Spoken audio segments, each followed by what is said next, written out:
আপনারা আপনারা এই যে বন্যায় কি পরিমাণ ক্ষয়ক্ষতি হয়েছিল, আপনার অবস্থা কিতা এখন, কিতা অবস্থা এখন? হ্যাঁ, ওই যে ভিডিও হইতেছে। এই যে আব্দুল্লাহ ভাই বলো, আপনার গড় কোনটা? আসসালামু আলাইকুম, ওয়েলকাম টু সিলেটি চ্যানেল। দেশ এবং দেশের বাইরে থেকে এই মুহূর্তে যারা আমরা লগে জয়েন হয়েছেন এবং আগামীতে যারা জয়েন হইবা সবাইরে সিলেটি চ্যানেলের পক্ষ থেকে শুভেচ্ছা এবং অভিনন্দন। আজকে আমরা আছি সুনামগঞ্জ জেলার বিশম্বপুর উপজেলার চালবন গ্রামে।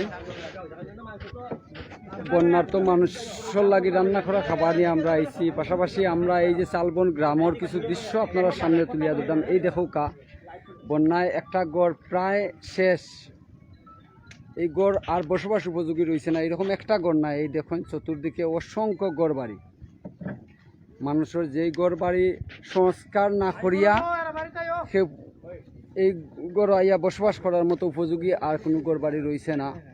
বিতরণ কার্যক্রম চলে অলরেডি। আমরা যে আজকে যে রান্না করা খাবারের স্বাদ আমরা দোয়াতাইছি স্বল্প পরিসরে, ইনশাল্লাহ এই আমাদের কার্যক্রম ধারাবাহিকভাবে বিগত এক মাস ধরে গত বন্যা থেকে আমাদের এই কাজগুলা চলে।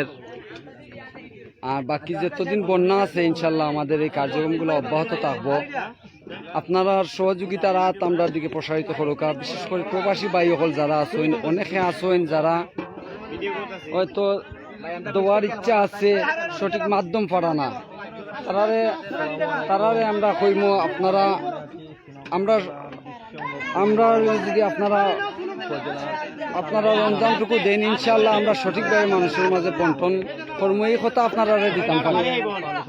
আপনারা জানেন যে দীর্ঘদিন ধরে আমাদের কার্যক্রম চলে। এবারের বন্যার শুরু থেকেই আমরা মাঠও আছি। আজকে আমরা 2টা টিম মাঠও কাজ করে, একটা কুলাউড়া এবং একটা টিম সুনামগঞ্জ। এবং গত পরশু দিন আপনারা জানেন যে আমরা খানাইঘাট উপজেলাতে আসলাম। খানাইঘাট এবং জৈন্তাপুর উপজেলা, এই 2টা উপজেলায় আমাদের ত্রাণ কার্যক্রম বিতরণ হয়েছে। আর আজকে আমরা আছি সুনামগঞ্জের বিশম্বপুর উপজেলার চালবন গ্রাম।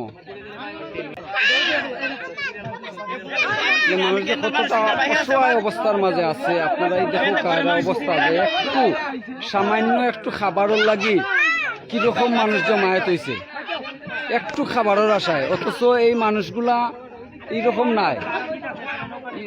আজকের এই পরিস্থিতিও তারা এরকম অবস্থানও আনছে। দেখো কা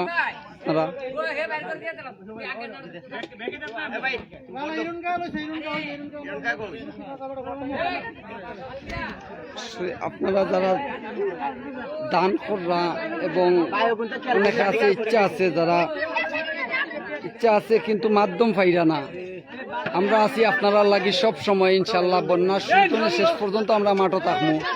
আপনারা সহযোগিতায় আমরা কার্যক্রমগুলো চলে। এই জিনিসটার লক্ষ্য নিজে ব্যাপারটা সামান্য খাবারের লাগে আজকে যারা গানাইয়া বীর জমাইছেন,